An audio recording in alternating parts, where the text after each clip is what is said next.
सास बहू का रिश्ता। निधि और उसकी सास के बीच हमेशा किसी न किसी बात पर अनबन छिड़ी ही रहती है, जिसके चलते दोनों कभी एक दूसरे को समझने और प्यार करने की कोशिश तक नहीं करती। अरे मेरे तो भाग ही फुट गए जो ऐसी बहू मिली। हाय, मेरी तो जिंदगी बर्बाद हो गई। भगवान, या तो अच्छी सास दे देता या फिर गूंगी। इन्हें मेरे सिर बिठाकर कौन से जन्म का बदला ले रहे हैं भगवान। क्या बोली? वही जो आपने सुना। इतनी बड़ी हो गई कि सास से जुबान लड़ाती है। अरे यही सीख कर आई है क्या मायके से? अरे नहीं नहीं, उसके लिए तो ससुराल ही काफी है। मेरी सास ने मुझे बहुत अच्छे से जुबान लड़ाना सिखाया है। हाँ।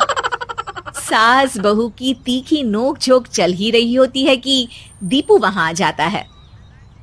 रिश्ता करते हुए पति पत्नी की जगह सास बहू की कुंडली मिलानी चाहिए, क्योंकि अगर सास बहू का रिश्ता अच्छा नहीं तो उनका पता नहीं, पर पति की जिंदगी तो पक्का झंड है। मुझे अपने सामने कोई झगड़ा नहीं चाहिए। बस करो दोनों। दोनों शांत होकर अपने अपने काम में बिजी हो जाती हैं। दीपू ऑफिस चला जाता है, जिसके थोड़ी ही देर में दीपू की बहन कल्पना का फोन आता है। अरे कैसी है रे बेटा? ससुराल में सब बढ़िया है ना? कोई तुझे परेशान तो नहीं करता? सास की बात सुनकर पास खड़ी निधि हंसकर कहती है, अरे बाहर है ऊपर वाले, खुद बहू को शांति से सांस भी नहीं लेने देती और बेटी से पूछ रही है कोई परेशान तो नहीं करता। अरे मेरी बेटी तुम्हारी तरह नाकारा और बदतमीज नहीं है, इसलिए उससे पूछना बनता है। तो उनकी सास भी आपकी तरह नहीं होगी, इसीलिए उन्होंने कुछ बोला नहीं। और इसी के साथ एक बार फिर दोनों सास बहू के बीच तानों का युद्ध शुरू हो जाता है। फिर कल्पना कुछ देर तक तो फोन पर सुनती रहती है, पर जब दोनों चुप होने का नाम तक नहीं लेती तो वो चिल्लाते हुए बीच में बोलती है, अरे बस करो, यह फोन कान पर लगाए जब मुझसे आप दोनों की बातें सुनी नहीं जा रही तो मेरा बेचारा भाई न जाने किस हाल में होगा। अरे ये सब तेरी भाभी की वजह से है बेटा। तो माँ, आप भी कुछ कम नहीं है। आप दोनों को ही अपना रिश्ता सुधारने की जरूरत है। मैं एक बाबा को जानती हूँ जो रिश्ते सुधारने में एक्सपर्ट हैं। आप दोनों उनके पास जाइए। ना जी ना, मैं ऐसे ढोंगी बाबा में नहीं मानती। देखा, कहा था ना। अरे ये तो हमारे घर में शांति चाहती ही नहीं है। भाभी, एक बार ट्राई करके तो देख लो।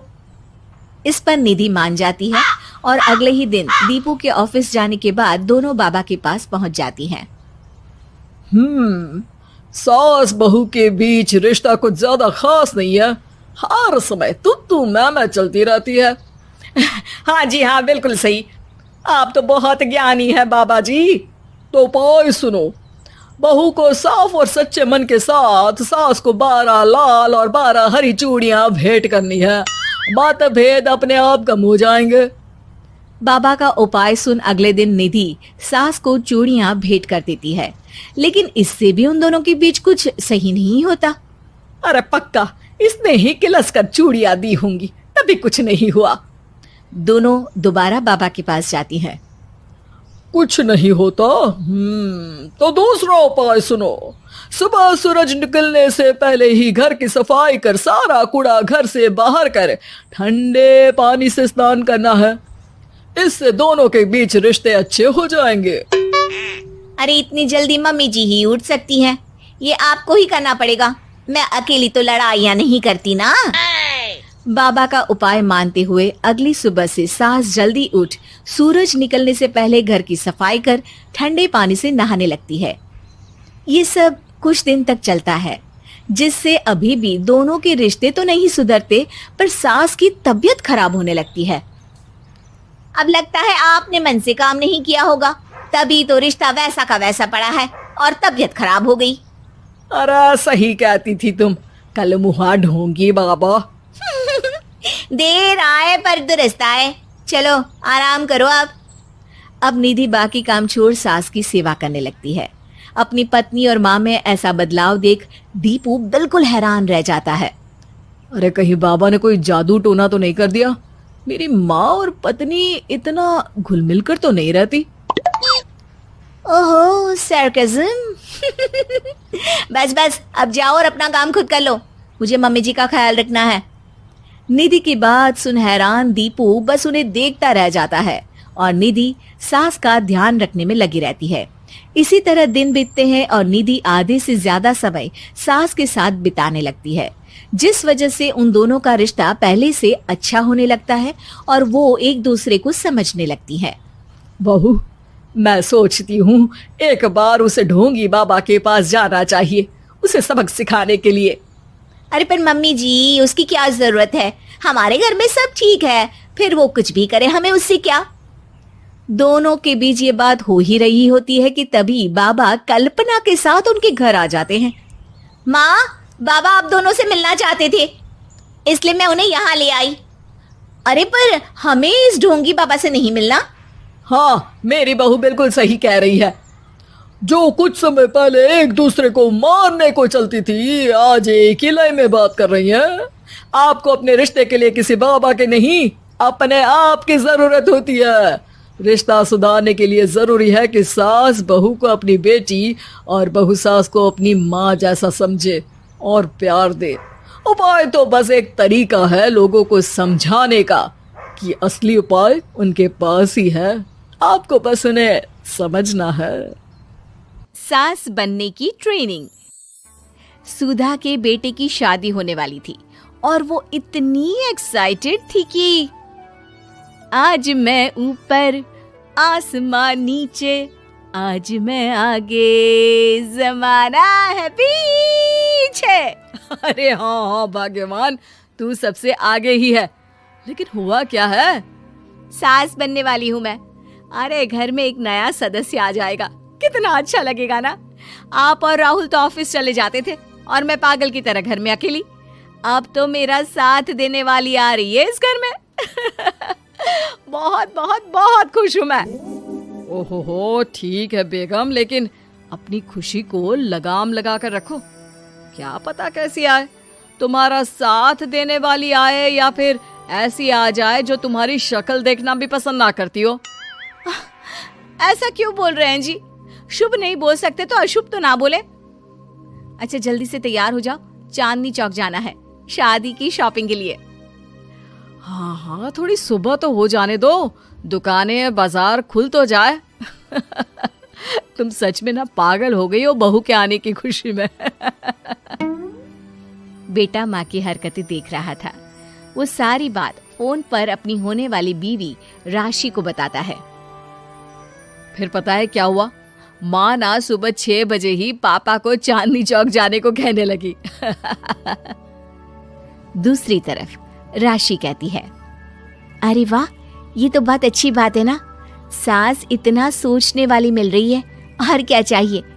मैंने भी सोचा है मम्मी जी के साथ बहुत प्यार से रहूंगी, उनका ख्याल रखूंगी और प्यार करूंगी। राहुल भी खुश था। लेकिन बाजार में सुधा जी और उनके पति को एक अजीब सी दुकान दिखती है, जिसके बाहर लिखा होता है, हमारे यहाँ सास बनने की ट्रेनिंग दी जाती है। ये देखिए जरा, लग रहा है आजकल के लोगों को कोई काम नहीं है। अरे सास बनने की भी ट्रेनिंग होती है क्या? दुकान के सामने एक पिंजरा था, उसमें एक तोता बंद था। सुधा की बात सुनकर तोता बोल पड़ता है, अरे नादान औरत, अगर सास सही तो पूरा घर सही रहता है, परिवार बंधा रहता है और आने वाली जनरेशन संस्कारी होती है। लेकिन तू क्या समझेगी? जा जा आगे जा। ओए, तोते बड़ा बोल रहा है, क्यों आगे जाऊं? मैं नहीं जा रही। देखा देखा, तेरे जैसी औरत को तो सास बनने की ट्रेनिंग लेनी ही चाहिए। निकाल 1000 रुपये और जान दर, नहीं तो पूरी जिंदगी रोती रहेगी। सुधा को तोते की बात में दम लगता है। ए जी, निकालो ना जरा 1000 रुपए। अरे पागल हो क्या? जानवर की बात में आ रही हो? किस पागल आदमी की सुन रही हो, जिसे ये भी नहीं पता कि तोता जानवर नहीं पक्षी होता है। चलो निकालो 1000 रुपये और अंदर जाकर सास के रूप में जीवन को सफल कर लो। हाँ जी, बात तो ये सही बोल रहा है। कहाँ मैं आपकी बात में आ रही हूँ? मैं तो अंदर जा रही हूँ, 1000 रुपये दीजिए। पति क्या करता, बीवी की आज्ञा सर आंखों पर। लेकिन जैसे ही सुधा अंदर जाती है, सामने कई औरतें पहले से ही बैठी होती हैं। मेरी पहली बहू के वक्त मैंने इतना नहीं सोचा था, और आज वो मेरे सर पर चढ़कर नाचती है। गुरुजी, कोई उपाय बताए। तभी गुरु की नजर सुधा पर पड़ती है और वो आंखें बंद कर लेता है। तू पहले भी मेरी दुकान के सामने से होकर गई थी ना, तब क्यों नहीं आई? औरत जो कि गुरु के साथ मिली हुई थी। महाराज, तब पता नहीं था कि सच में सास बनने की भी ट्रेनिंग लेनी होती है। लगा था घर में कोई सदस्य आ रहा है जो सारा दिन मेरे साथ रहेगी, लेकिन ऐसा तो कुछ भी नहीं हुआ गुरुजी। चल फिर पैकेज लेकर 20,000 वाला कल से आ जाना। जी महाराज, गुरुजी की जय हो। वो औरत भी सुधा को देखती है और कहती है, सही जगह आई हो बहन। 10-20 हजार का मुंह नहीं देखना भाई, बस घर बस जाए तो सोचो गंगा नहा ली। बहुत कमा लेंगे अगर परिवार एक रहा, नहीं तो बुढ़ापा वृद्धाश्रम में बिताओ। सुधा डर जाती है। वो गुरु के पास जाती है और उन्हें पैसे देती है। देखो, एक मंत्र गांठ बांध लो कि कभी भी बहू को बेटी ना समझना। जितना दबाकर पहले दिन से रखोगी, धीरे धीरे प्यार दोगी तो मान रखेगी, नहीं तो। ना जी ना गुरुजी, समझ गई। अरे भला हो भगवान का जो आपसे मिला दिया, नहीं तो मैं। हाँ, आगे बढ़ते जाए, पीछे और भी लोग हैं, सबको मौका दे। सुधा घर आ जाती है। राशि शादी करके घर आती है तो दिमाग में सास की वही छवि होती है जो राहुल ने दिखाई थी।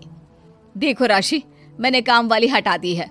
वो क्या है ना, 2,000 महीने लेती थी, यानी कि 24,000 साल का, और 5 साल में उसे जोड़ो तो 1,20,000 रुपए। माँ जी, और 10 साल जोड़े तो? तभी राहुल आ जाता है। अरे बस, इतना मत जोड़ो, फिलहाल भूख लगी है, कुछ खाने को दो। अरे पर बर्तन तो गंदे हैं ना, काम वाली तो आई नहीं, फिर बर्तन कौन धोएगा? अरे कौन धोएगा मतलब? तू धोएगी? मैं? ठीक है, मैं धो लेती हूँ। धो कर देती हूँ, आप खाना बना ले। अरे खाना भी तू ही बनाएगी? ये क्या बात होती है माँ? क्या हो गया तुझे? कल तक तो कुछ और ही बोल रही थी। लेकिन सुधा का व्यवहार सुधरने का नाम ही नहीं ले रहा था। बहू और बेटा ससुर से बात करते हैं। पिताजी, क्या हो गया है माँ जी को? वो क्यों ऐसे व्यवहार कर रही है जैसे मैं कोई नौकरानी हूँ? पिता क्या करता, बता देता है सारी कहानी कि कैसे सास का दिमाग एक गुरुजी ने खराब किया है। सास बनने की ट्रेनिंग? तो मामला ये है, वही मैं कहूँ, कहाँ तो माँ बहू का इंतजार ऐसे कर रही थी मानो साक्षात कोई देवी आने वाली है, लेकिन व्यवहार नौकरानी जैसा। देखिए माँ बुरी नहीं है, बस किसी ने उनका दिमाग खराब कर दिया है। तो ऐसे में मेरे पास एक आइडिया है। बहू फुसुर करके पति और ससुर से बात करती है। अगले दिन बहू सास के सामने कहती है, अच्छा मैं जा रही हूँ, मेरी क्लास है। ये बोलकर बहू निकल जाती है। ये कौन सी क्लास करने जा रही है? पढ़ाई तो खत्म हो गई थी इसकी। अरे माँ, दरअसल वो ये सोचकर आई थी कि तुम माँ जैसी होगी, लेकिन यहाँ तुम तो तुर्रम खां बन गई हो। तो वो किसी बहू बनने की ट्रेनिंग वाली क्लास में गई है। ये बोलकर बेटा बाप की ओर देखता है और आंख मार देता है। हाँ, वो तो तुम्हारी माँ ने भी सास बनने की ट्रेनिंग ली है बेटा। पहले का जमाना और था भाई, कि भोले मन से रिश्ते शुरू किए जाते थे। अब तो नई लड़की घर आते ही नौकरानी हटा देते हैं। बताओ, पिछले 25 साल से वो नौकरानी काम कर रही थी, तब तो कोई हिसाब किताब नहीं हुआ। अरे पापा, आप भी माँ को बोल रहे हैं? अरे माना, वो माँ समझ कर आई, घर में खुशहाली रखने के लिए हमेशा आप लोगों के साथ उठती बैठती, माँ को कभी जवाब नहीं दिया। लेकिन माँ की क्या गलती? अरे दादी ने भी तो ऐसा ही किया होगा ना माँ के साथ, तभी तो माँ अपनी बहू के साथ ऐसा कर रही है। नहीं, वो तो बहुत अच्छी थी। मेरे आने के बाद तो उन्होंने खाना बनाने वाली भी रख ली थी। अरे तो फिर तुमने क्यों काम वाली हटा दी? किसी के कहने पर अपना घर खराब कर रही हो तुम सुधा। अब बहू भी गई है ट्रेनिंग लेने, पता नहीं क्या सीख कर आएगी। नहीं नहीं, मैं अभी जाकर उसे ले आती हूँ। तभी बहू वहां पर आ जाती है। नहीं माँ जी, मैं कहीं नहीं गई थी, मैं तो सिर्फ आपके लिए ये नई साड़ी लेने गई थी। अब तो सब ठीक है ना?